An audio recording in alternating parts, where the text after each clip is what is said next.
Over 70% of Nigeria's population are under 30. That is stating emphatically that Nigeria has a resplendent number of people who are young, who are vibrant, who are agile, who are able, who can be innovative. Hello, Nigerian youths. The future belongs to you. And some wise person said eons ago that the future is now. The future is indeed now because things are happening all over the world.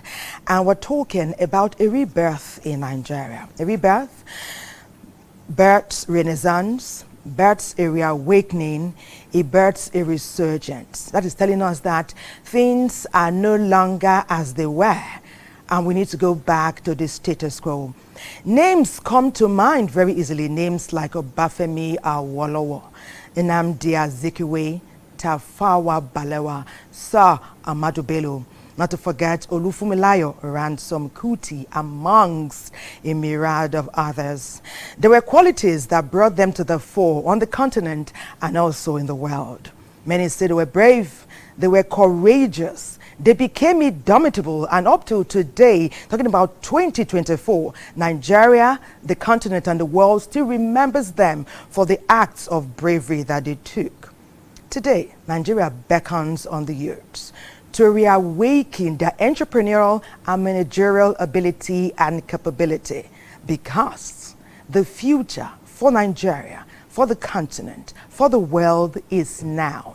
And a nation that is rich in youths is rich in glory and capacity and victory. We beckon on our youths today. They should bring about a reawakening and a national rebirth. Welcome to Weekend Deal. We're talking today about our youths and the rebirth that they possess right there in their hands. It may not be visible, but the world beckons on them to take bold and courageous stands to change the narrative and to change the status quo. My name is Thelma Obaze. I welcome you. And patience. Elohim. Abba, how you doing, baby? Fine, girl. Great to see you, honey. Yeah. That was an amazing opening there, but I'll add just a little. Now, the dictionary would define the youth as a period between childhood to adulthood. And the National Youth Policy of 2019 also says that a youth is any Nigerian between the ages of 18 to 29. And like Thelma rightly said, Nigeria is said to have the largest population of youths.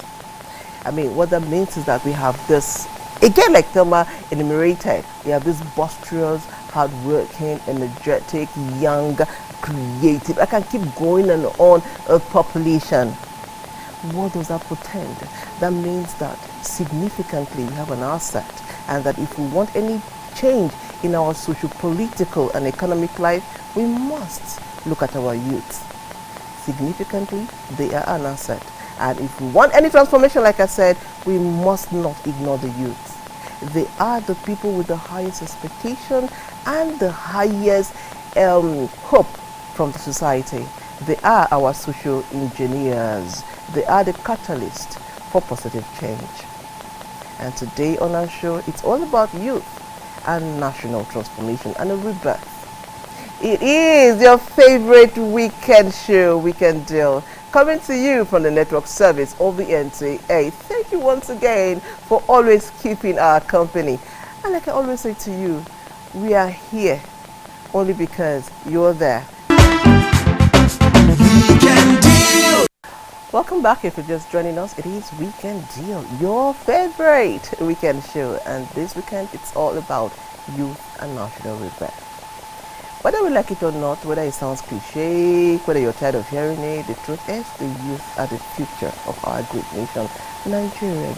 But given the so many challenges we're facing, from insecurity and so many other challenges, what is the role of the youth? What should they do and how should they do it? To tell us more will be our show starter, which is the backgrounder, as put together by Francis Obi. Nigeria, with its increasing population of young people, stands at a critical juncture where the energy, innovation and determination of its youth can significantly impact the trajectory of the nation. In the quest for national rebirth, the role of Nigerian youth is important, as they are not only the leaders of tomorrow, but also the drivers of change today. When it comes to active participation in our democratic activities, the youth are majorly at the front line. Some of this includes voting, some of this includes agitating for what the government is supposed to do, constructive criticism, if you allow me to put it that way. If any country does not have a deliberate policy for the youth, automatically what they are saying is that they don't care about the future of such country. So the role of youth in any democracy at all goes to the major kernel of that country and the future, the technological breakthrough, democratical advancement, the cultural exchange, and the sustainability generally of such country largely depends on the positions, the empowerment, and the opportunities available to the youth. Nigeria grapples with diverse challenges, including insecurity, violence, and systemic corruption, which disproportionately affect its youth. Who are those being used to perpetrate this so-called insecurity? It is the youth, well, and who are their paymasters, their sponsors? It is those who ordinarily would have been serving as mentors, role models for this youth. And so if the government does not deliberately stem the tide of what is going on now, we are going to grow into a future in this country where elephant can fly. Culture and religion play significant influence on national identity and social cohesion among Nigerian youth. While diversity enriches the fabric of society, it also presents challenges in fostering a cohesive national identity amidst ethnic and religious cleavages. One of the major problems of our inability to catch up with the global development is our deep inclination to religion. Elsewhere around the world, people have moved from religion to ideology. And when you talk about your ideology, it is a scientific belief in what works for you. Our leaders should deliberately expose our youth to technology. Technology is one aspect of social engagement that is devoid of religious inclination. The Buddhists, the Christian, the Muslim, the Hindus, the atheists, technology speaks just one language. Most of the things that human beings can do, we are now having technology that will replace human activities. If we don't expose our youth early to some of this advancement in human development, the youth are going to be left to catch up with what they are traditionally used to doing, which is religion, which is ethnicity, which is, nepotism, name it. And that is the bane of every country's development. In the journey towards national rebirth, the empowerment and engagement of Nigerian youth are not just essential, they are the key to unlocking Nigeria's boundless possibilities and ushering in a new era of hope, unity and prosperity for generations to come. Colors of this country, green, white and green, has not changed since Nigeria was formed. What has changed is the attitude of Nigerians towards the flag of this country. The flag has remained. And so we should return to what the founding fathers of this country, the Herbert Macaulay, the Sarabaka Tafawa Balewa, the Nnamdi Azikiwe, the Awolowo. These are prominent people who take their lives to ensure that we got independence. Chief Anthony Nahoro, They all died. And what they died with was their integrity, their name. And that integrity still speaks for them. So I encourage all the youths to begin to drift away from unnecessary agitation for self, and then begin to look at the country as a project in their hands. And a project in their hands, it means they all have to take the spanners, the wheels, the knot, and tie it properly so that the country can move forward. Our focus on Weekend Deal today will be on youth and national rebirth. Always giving us amazing in-depth about topical issues on Weekend Deal. Well done, Francis. And it's time to meet our guest. One of our guests, that is Aliyu Muhammadu Sani, is a businessman, a teacher, and a youth leader. Let's get to see his profile, and then we get to meet him.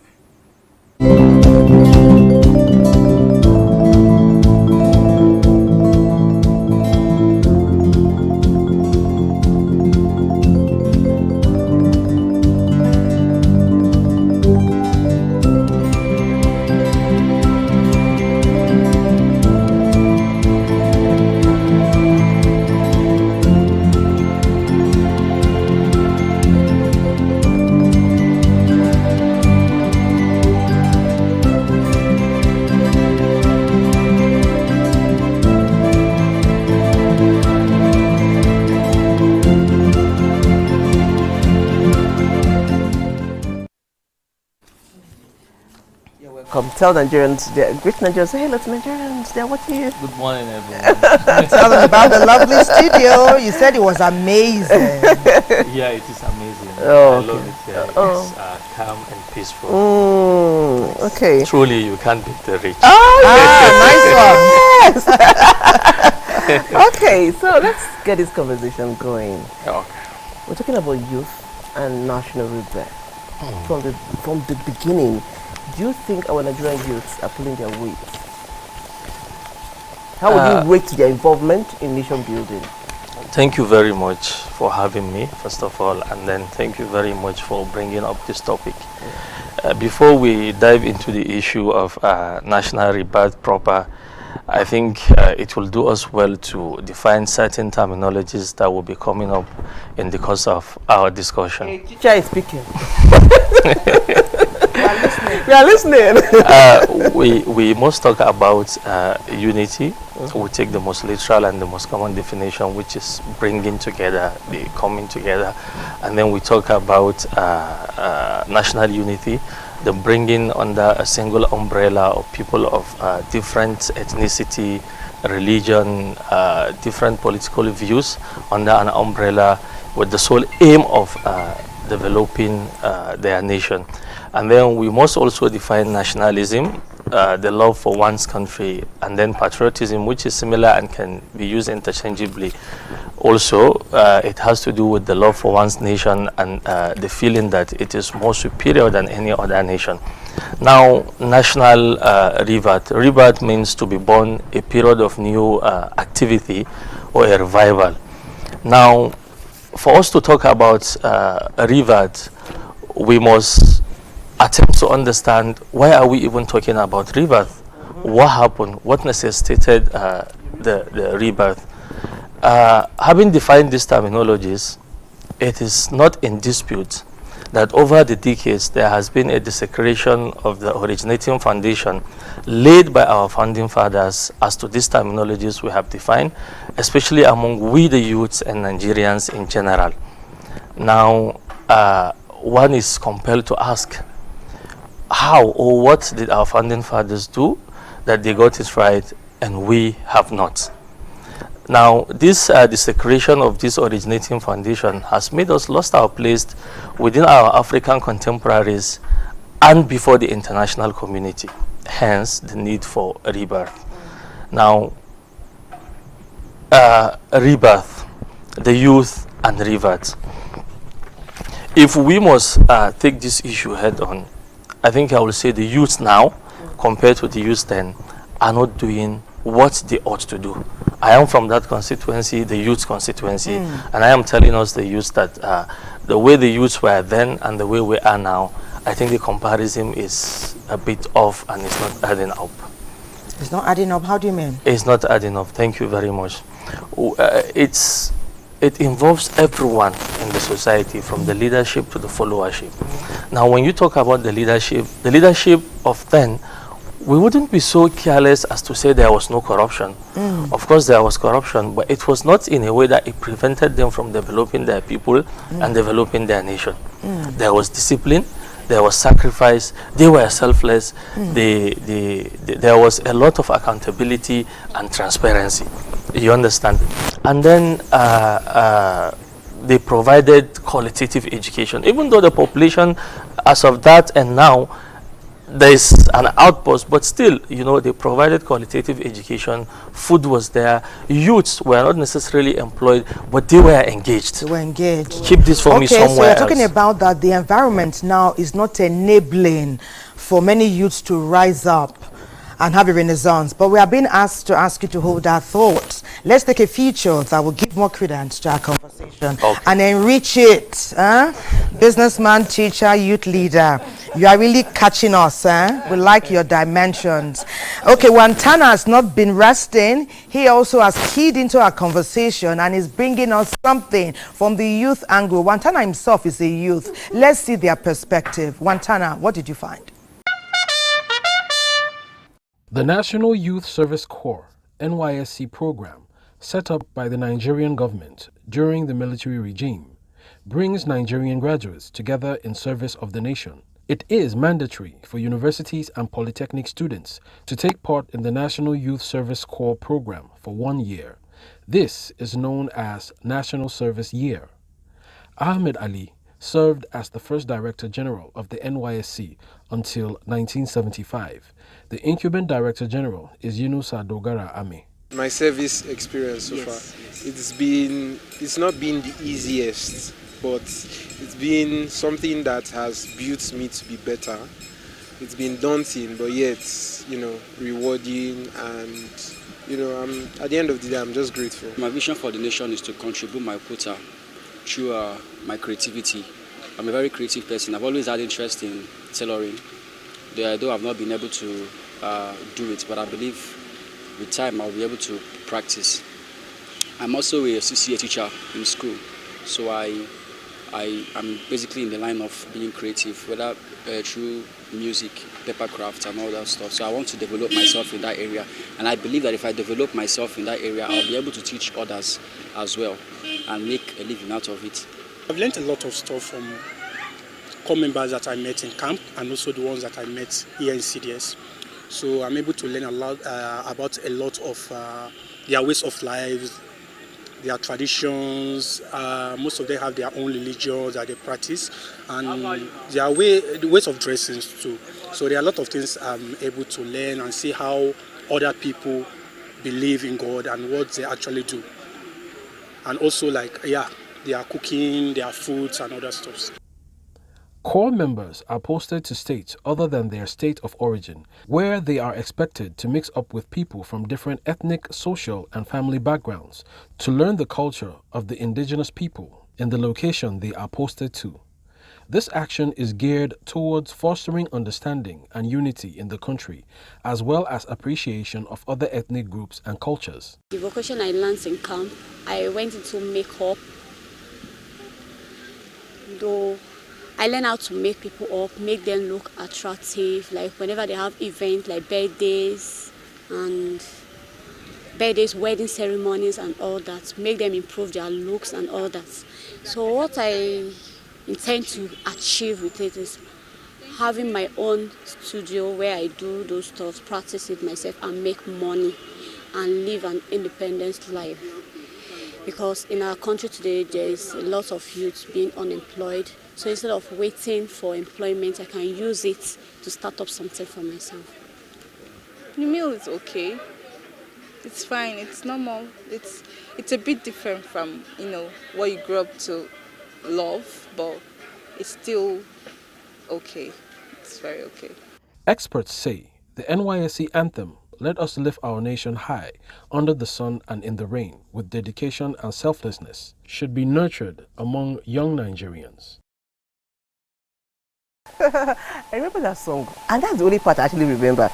With dedication and selfless. Thelma, do you remember that song? She laughs. Okay. While that was going on, our second guest walked in. He is Mr. David Akoji, Director of Special Duties, State Operations, NOA. Let's meet him virtually.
Mr. Akoji. Say hello to Nigeria. Good morning. Pleasure to be here. Okay. All right. So let's. Yes, he said our set was beautiful. Yeah. Okay. So let's get this conversation started. Okay. Thelma. Or should I go? Okay. Yeah. The drum roll. We're together. Yeah. Mr. Akoji, welcome. We're talking with Ali Sani earlier, who is a businessman, a teacher, and a youth leader, and he was listing some situations that may make the environment not well situated for youth to thrive. So let's welcome you into our conversation. I'll give you the background now. With what we have on ground, are there circumstances or situations that limit our youth from excelling? You see, one philosophy that I like so much is the fact that difficult situations create opportunities for innovation. When people are in their comfort zone, the inspiration to innovate, to evolve, is not as intense as it becomes when you're under pressure as a result of difficulties. And this is the thing I want to say to our youths. In every challenging situations, there are several opportunities. The difference between people is that some focus on the difficulties, while some focus on the opportunities. Yeah. So what is it that our youths are focused on? Around the world, things are not getting easy. The challenges that you see in Nigeria are resonating in the UK, the US, Canada, and all other places. You know? So it's a global phenomenon. Cost of energy, cost of food, cost of basic stable items. All of this is rising the world over. But inside of all of these challenges that you see, there are opportunities. You know? So the challenge is how to identify those opportunities, and then you begin to see yourself thrive. Amazing. I'm being told to go to Kano now. We'll be right back. Some people there are quite excited, and I want you to get their take on what we're discussing today, talking about youth and national rebirth. Kano, unity and diversity. Yes, that's who we are. Tell us more. Group could move a mountain. Indeed, a lot could be achieved when people move as group than when they pursue individual goals. In many places, associations like those of youth are engine of progress, and through collective consciousness, they make so much impact in people's lives. In Nigeria, we have had such instances in history where youth with like minds come together for a common interest. The importance of youth association cannot be overemphasized. Looking at the contribution of youth association, even when you go back to the history of the formation of current Nigerian system we're operating, that's pre-colonial era, up to the time of colonialism, when the youth association comprising of students, non-governmental organization, triggered the yearnings for the independence of Nigeria. Going along the history line, you can still recall the presence of such associations like Jam'iyyar Matasan Arewa or Jam'iyyar Mutanen Arewa, the Ebe, Omo Oduduwa, the Action Group, and what have you. Such are youth associations that are transformed into political parties that enhance development or even enhance the achievement of emancipation from colonialism in Nigeria. That continued even after the independence, which led to the formation of National Association of Nigerian Students, NLC, and so on. All this began from the youth association. Such moves still exist, even though in many cases efforts are being frustrated by especially politicians. The problems are that such youth organizations need to be assisted, needs to be groomed, need to be guided by the old age, by the leaders. But at some point in history, the leaders are seeing them as a threat to their own political will and wishes. This is one of the problems, maybe problems of finance, maybe a problem of nepotism and sectionalism and what have you. In society where majority are struggling to survive, it is easier to lure many into defending other people's interest.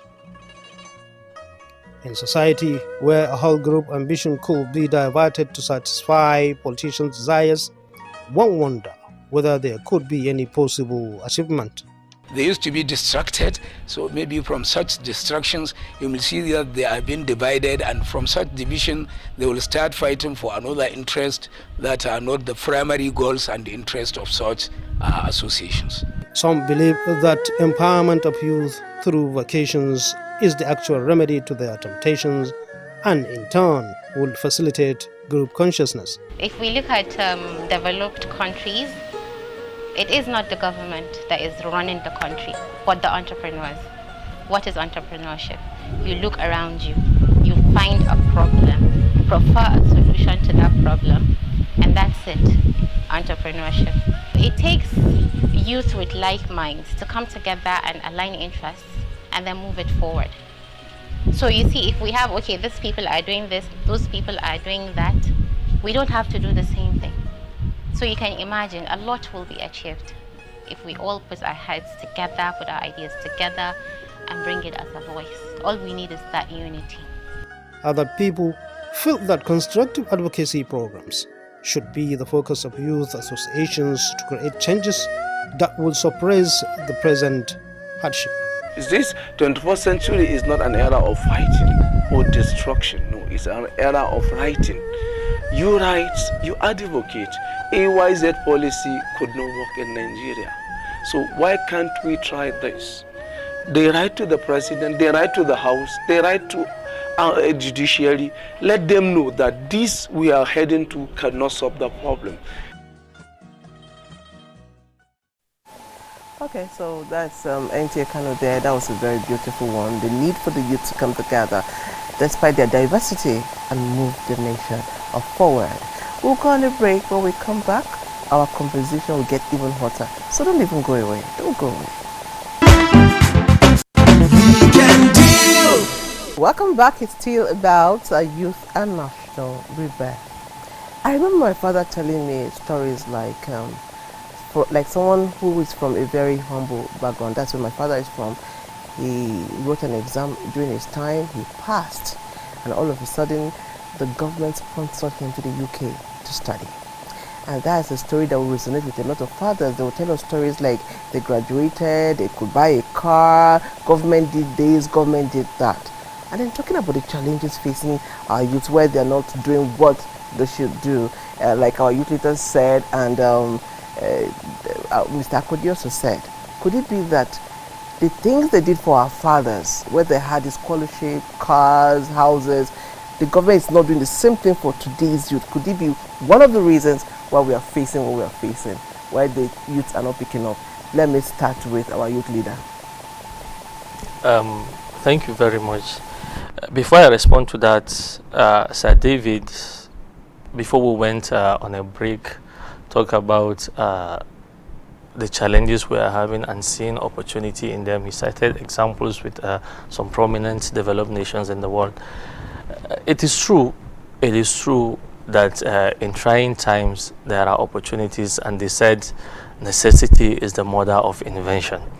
But then I must respectfully disagree in the sense that when we have a problem, we always look up to those nations. We have problems, they might look similar to the problems of the international communities, but then some of these problems are indigenous to us. We must look around locally to find solution to them. If we always look up to the United States of America that is 200 years ago developed, we look at the United Kingdom. I will cite you an example. When United Kingdom had an issue with security, they devoted half of its budget to tackling that security. Can we honestly say that we can do that in Nigeria here? What do we say to other sections of the country? What do we say to other parts? So you see, we must look inwards. We must look locally for solutions to our problems. In as much as it's good for us to look at these countries as reference points, you know, to get an idea, to get ways of tackling our problems, but we must domesticate this solution and then bring it down to our level, to a level that our people will understand. Their level of development is far, far above our own. We are just crawling. They have gotten to a point of flying now. So let's do things our own way. Now, responding to your questions, I started mentioning it earlier. Our founding fathers, when they came in, they had this zeal to develop the nation, and then the followership, you know, on its own has its own problem. The followership of them, there was a less perceived sense of injustice back then, because they felt the availability of food, they felt security, the youths were duly engaged. I'm not talking about white collar job, no, they were duly engaged in agriculture and other, there were companies. In the north we have the UNTL, we have other companies that were engaging the youths. Now, what can we say of the leadership today and of the followership now? The followership, the leadership has its own share of the problem.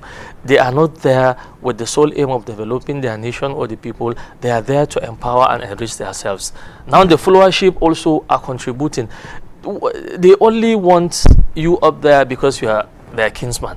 Let him go because he's one of our own. Let him go. Now my people, let them go. Sorry for using vernacular. Namu. You understand? Yeah, I'll take it to Kano. I'm sure you know laugh. You know laugh, Yakala. When that happens, you understand, as soon as Namu get up there, he's not there to develop Nigeria, he's there to develop his own ethnic people. They make him lose focus, they push him into diving his hands. Yes, they make him lose focus. They make him they push him into diving his hands into the treasury. The zeal is just to amass wealth meant for the public. You understand? Let's hear from Mr. Akoji at this point. Okay, you see, the point I was making is that we are living in a global context. No country exists unto itself. Every country in this world exists relative to the global context. That is why you find out what's happening in Russia and Ukraine today is affecting the cost of food, you know, in Nigeria. And that's why you see that perhaps when Iran and Iraq and those countries went to war at some point, it became good fortune for us at a time when our oil sector was still profitable, and then prices went up and were able to generate far more revenues. You will see that those who were presidents or heads of state in those era, you know, achieved a lot in terms of infrastructure investment. So I agree with him that there are local nuances to each challenge. But if you look at this in isolation of the global context, then you will miss the opportunity to learn from other people's experience. They say experience is the best teacher, and the wise people learn from other people's experience. He even went as far as saying that necessity is the mother of invention. Yeah, mother, father, daughter, neighbor. So this is all very well in place, and there are certain things that he has said that resonates very well with me. The example he gave with Britain at some point dedicating 50% of its budget to tackle security issue. The security issue in this country has become a big challenge. And we've been having all sorts of debates around it, several points of solutions. But the problem is still with us. And it's mutating and transforming into several dimensions: banditry, kidnapping, you know, one chance and all sorts of things. And this is certainly not good for us. Sitting here, I've not done any empirical research, to know whether the fact that these problems have lingered for decades up until this point is a function of inadequate funding or resources, or it's a function of inadequate honesty in the application of the funds that have been available. I know that we may not have dedicated 50% of national budget to tackle security, but a whole lot of funds have gone into that sector. I also know that we are dealing with a new kind of challenge. This is asymmetric. It's in country. Our military forces, especially the armed forces, the Army, the Air Force, and the Navy, have been trained for combat against other nations. But we have issues that are happening right here, a lot of it perpetrated by our own citizens who are amongst us. Okay, so let's not go too deep into security issues because I can see you're flying on that level. Still, my question is this. People will say that the level of patriotism among the youths now is not the same as it were during the times of our fathers. And that's why I give the scenario of what youth at that time were getting from the government, scholarships. My father, like I said, could not afford, but he went abroad to study. All government expenses, paid. And so many people will tell you, when I graduated, I got a job, I got a house, I got a car. I got a car. Brand new. So that's the story of so many daddies of those days. Today is not the same thing. Could that have been a reason why the level of patriotism is not as high as it used to be? You see, these challenges that you have enumerated are real, and what has happened is that our nation, our national economy has moved from being a credit economy to being a cash economy. These times that you described, people did not go with cash in their pockets to outrightly purchase a car. They got a loan, from a bank facilitated by their place of work, and paid over a period of years via deductions from their salaries. This is how our parents got their cars. Even the houses they built at that time was via mortgage loans guaranteed by their place of work through deductions to salary over a period of time. When you run a credit economy, it becomes easier to achieve some of these things that you are describing. You see that investment thrives. If you put your money in the bank, that money is applied to credit and you get some interest, and all the sectors around that kind of benefit from those economic activities. That's pretty much not what is happening today. Today, you want to buy a car, you count your cash. And you go to a car stand. And then you buy. You Nobody pay will outside. say something. The banks are not giving credit. I want to go with that conversation. Yes, what you are saying is the reality on ground. Yeah, let me just make this point. Okay. So the thing is this. The pains we are suffering today as a result of some of the economic policies that the present administration is putting in place is an attempt to reverse that. And it certainly will cause pain. Nigeria has not managed its diversity very well. And so we have a challenge of people defining themselves in their regional, tribal, political, and religious enclaves. National Orientation Agency realizes this fact. In the current dispensation, under the current leadership, we are going to address this issue of national cohesion frontally. We have pushed this, we've developed a national values charter. What makes this national values charter different from what has happened before when you had do the right thing, change begins with me, and all those other things, is we are saying, look, Nigerians, especially our youth, should be able to separate government from country. Government and country does not mean the same thing, even by definition. Yes, that's very correct. But people say, I don't like this government, therefore I don't like the country. They're two different things. This is deep. You understand? So, what National Orientation Agency is saying going forward, and by the grace of God, the president will be unveiling this campaign that I'm talking about. Our Director General is working on it. Is the country itself will make promises to the Nigerian citizen. What that means is that irrespective of which party is in government at any point in time, the citizen can hold his country responsible for those promises. And those promises are 7. Okay. There are promises that we need you to hold your thought on these 7 promises because we want you to name them one by one. But someone tells me that someone has been pushing the frontiers to showcase skills that our young people can manage. Many people like to dress well. Have you delved into fashion designing? It's a dynamic skill that women and men can showcase. Dayo, what did you find out there? Hello, fashionistas. Welcome to your favorite spot on weekend day, Fashion Forward. My name is Dayola.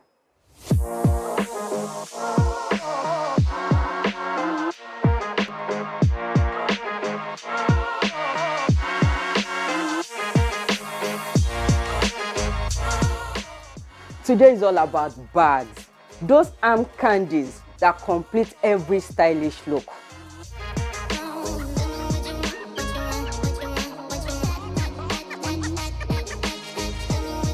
Before we go further, let me introduce you to our style guru for the day, Mrs. Motunrayo Abiodun.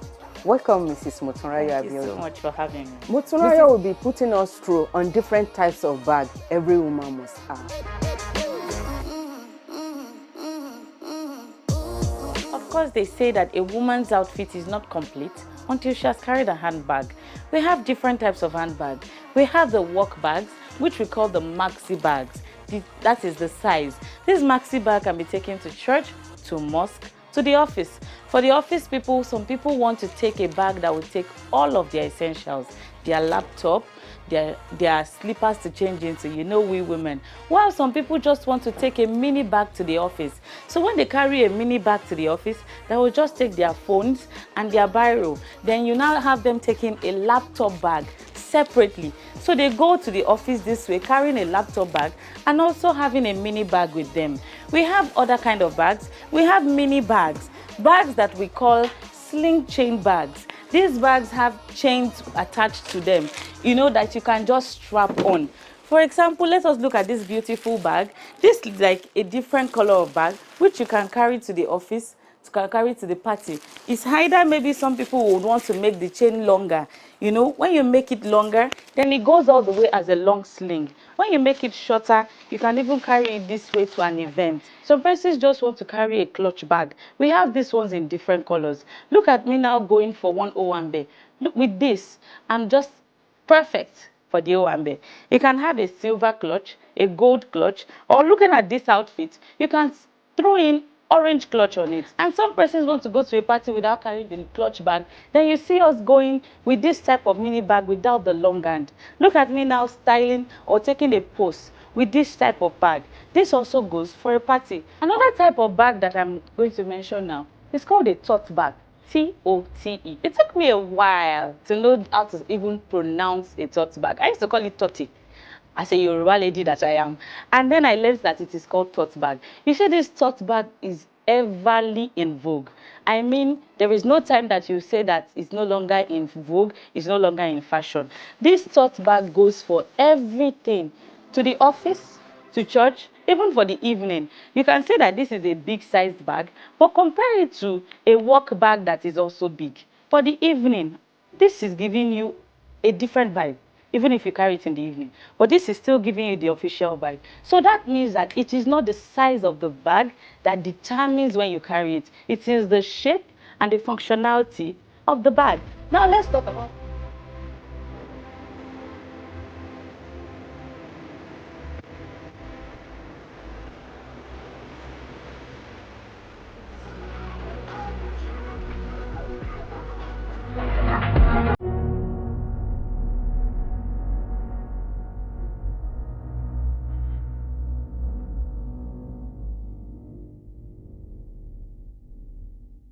Thank you so much, Dayo.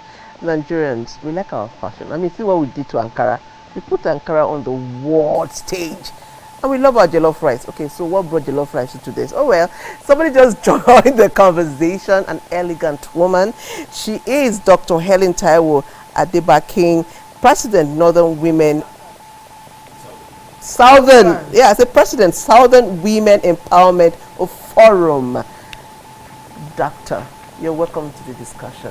Thank you very much. Okay, so I mean, what is your forum doing? What were you established, and what have you done, and what are you doing? Good morning, viewers. I'm happy to be here today. Southern Women Empowerment Forum is a forum meant to empower our women, meant to empower the widows, meant to empower the youth, and to empower people with disability. It is a forum that came up in a way to also assist the government in getting through to the rural areas, to the community, to the downtrodden, and to the less privileged people. And the forum has been helping a lot of women in supporting them with cash gifts, with empowerment instruments, for them to also set up of coming up to say, yes, I can stand on my own. I started this passion even without before the establishment of the forum. I started this forum. I started personally by giving out humanitarian service several years ago. I'm a proprietor of a school for over 20-something years today. And my school is all about humanitarian service. Tell us about that.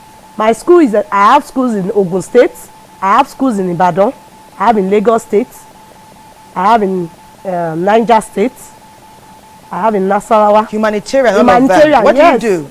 We just give Free out education. free education. Free, no school yes, fees? no school fees. How do you pay your teachers? Well, I'm a kind of person, God gave me that gift of dream. It was in my dream, God told me what I actually want you to do is set up a school for the less privileged. And to be sincere, I've been doing it now. I can't really say where the support is coming because God has been there for me. I might get to a state and God said, go to this state, go and establish a school. And somebody will just call me on phone and tell me, what did you want? I'll say, please, I have a land. Somebody gave me a land and I want to build a school for the less privileged in this state. I don't know how to go about it. And the person will say, okay, just give me the cost. Send it to me. Wow. And I'll just send it and I'll see the person sending me money. Even after building it, I'll say, please come and check it. Say, don't worry. I've done what God wants me to do. I might not even have that contact with that person again.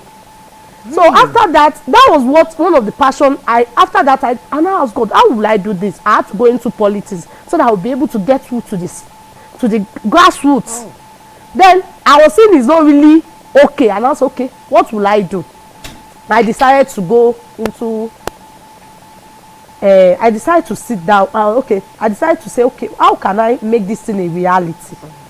If I make it something that is national, that's your forum now. My forum now. That if I make it a national something, a lot of people will, we have a lot of forum coming up everywhere saying they are this, they are that, but people will not really have that belief in me.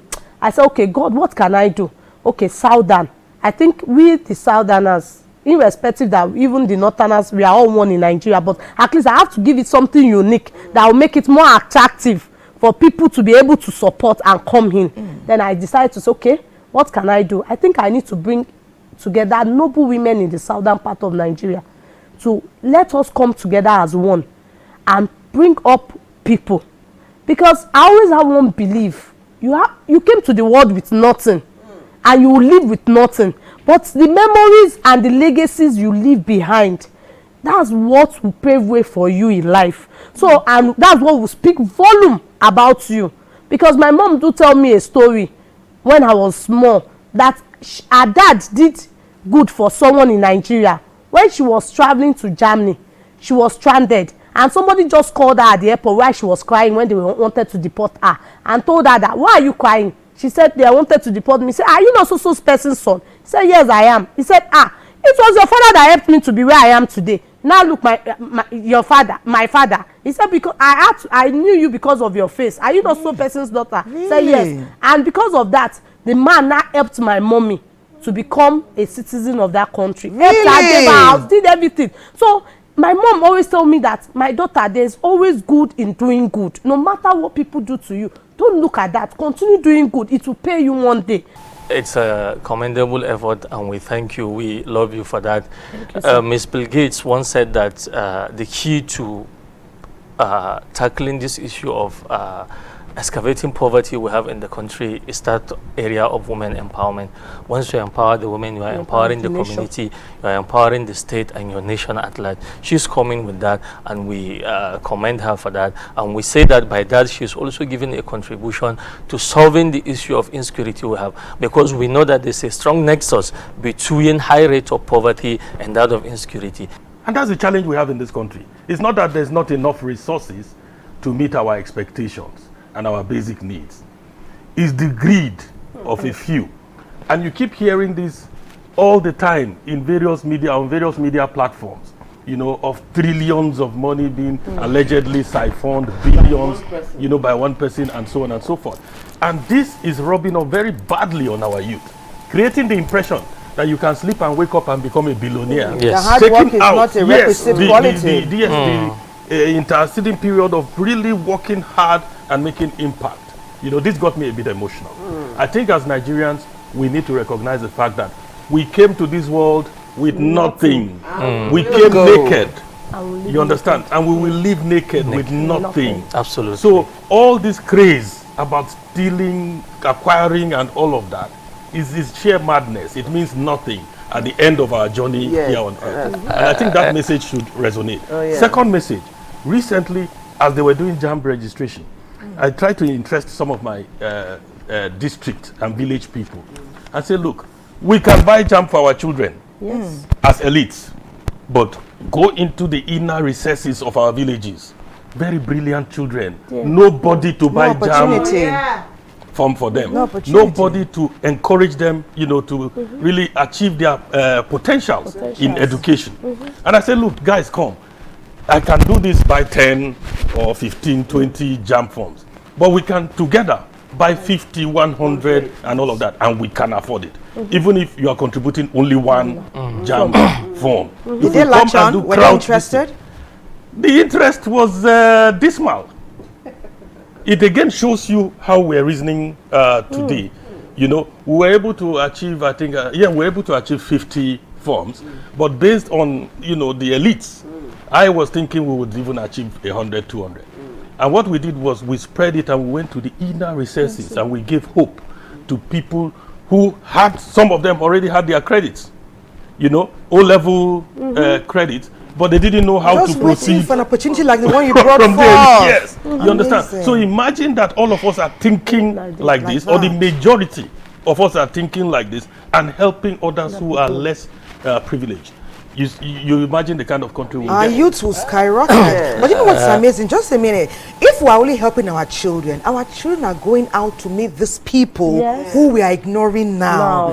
And the contact they will have may not be very pleasant if we don't begin to lift one and lift two as much as we can. Just like, just like the First Lady of Bayelsa was present there, and also the First Lady of Cross River State was well represented. What she said in her speech, she said, when we women start pulling ourselves up, that's when we are ready to, because the topic for our event was breaking barriers of stereotype in Nigeria. So yes, so she said when we women are ready to, because if you empower a woman, you empower a nation. Just like, one of the people we empowered that day, I just went to her in this day market. She's selling corn. And I saw a corn of maybe how much, 500. And the corn is not even up there. And I went to her. I told her I want to buy corn. I was eating with her. And I asked her, Madam, which state are you from? She told me she's from Akwa Ibom. Why are you selling corn? Why is it? How much is all this your corn? She said, everything is about 2,005. I said, she said, that's where our children and everybody will eat. I said, Madam, do you have phone number? She said she doesn't have. She started crying. And I said, okay, I want you to come somewhere. Can you come? She said, yes. I said, I will give you clothes to come. She said, Mommy, I don't have transport money. This corn, now you go use chop this now. I said, don't worry, I will give you transport money. I gave her transport money. She came and we empowered her that day with 50,000 naira. She was like, she was shaking on the stage. Likewise, so many people, they were just shaking. Mommy, they have not seen this kind of money. I told them, no, this is just the beginning. We will make sure we go into each state, each communities to get to the grassroots, to make sure we empower the people that actually need it. I could feel the passion. And it actually reminds me of a play written by Irene Salami, More Than Dancing, Breaking the Stereotype, where women just go to events, political, to go and dance, wear nice clothes. We are breaking those barriers, and well done for what you're doing. We're talking about youth and the national rebirth. I will start from Mr. Koji. Give us your submission as we almost time to say goodbye. National rebirth is imminent. National Orientation Agency is preparing. Like I said, very soon we'll be unveiling the National Values Charter. And this will define who a Nigerian is. so that anywhere you go, the attributes that are stated in the National Values Charter, if you see it on the Nigerian, you say, yes, this is truly a Nigerian. We are defining the path to the Nigerian dream, and through the Nigerian promise, such that, like America, if you see a Nigerian, you will respect him for certain attributes that he displays. And then the citizen, in part, will also make commitments to the country. This is going to happen any moment from now. Oh, we're waiting. Youth leader. Before I make my final submission, while she was speaking and Sir David was speaking, they mentioned something. What he said of helping people with JAM, I think that formed the basis of my voluntary teaching. As a northerner coming from the north, our people had issues with chemistry. I studied biochemistry first degree, so I now decided to be teaching them voluntarily chemistry mainly. Chemistry, so nice. and that formed the basis of my voluntary Is it teaching. making impact? Are they learning? Of course it is. Of course it is. It well is making done. a lot of impact. Well done. Now, with respect to youth rebirth, the spirit of nationalism, patriotism, and national unity, there are areas I think we can exploit. There is no time, but I will just mention them. The family, because the family is the first institution, I think we really need to work on that. We need to take responsibilities of our families. I'm a family man. I should take responsibility of my family. I should take responsibility of my wife and my kids. The next institution is the religious institution. The masses listen to these religious leaders. We need to talk to them. We need to regulate their teachings and preachings so they will not go around spreading hate and what have you. I think that have formed the basis for the emergence of Boko Haram and other criminal that's your last word. Okay, we need to really work on the area of NYSC. NYSC. I'm happy Sir David is from NOAA. Now, NYSC, the idea of NYSC is to unify Nigeria. The then head of state, General Gowon, formed it after the Civil War to bring the country together. But I tell you today, the goal is being defeated and we can do something to strengthen it. If I am from the north going for NYSC and Anambra, I should be given incentives that will keep me there. Okay, let Dr. Helen have a final word. Dr. Helen? Well, 20 seconds. Thank you. My final word is that we should all be out there to help humanity. We should be there to help ourselves, to bring up people, and we should not depend only on government to help our communities. We should not put all our blames on government, but we should also be there to lift ourselves up as a nation. Thank you. Yes, we love Nigeria. United we stand. Yes. Take responsibility for your family and stay kind. The circle of kindness can gravitate us to prosperity if we're doing it together and collectively. God bless Nigeria. Amen. Amen. Amen. And God bless the NTA as well. God bless NTA.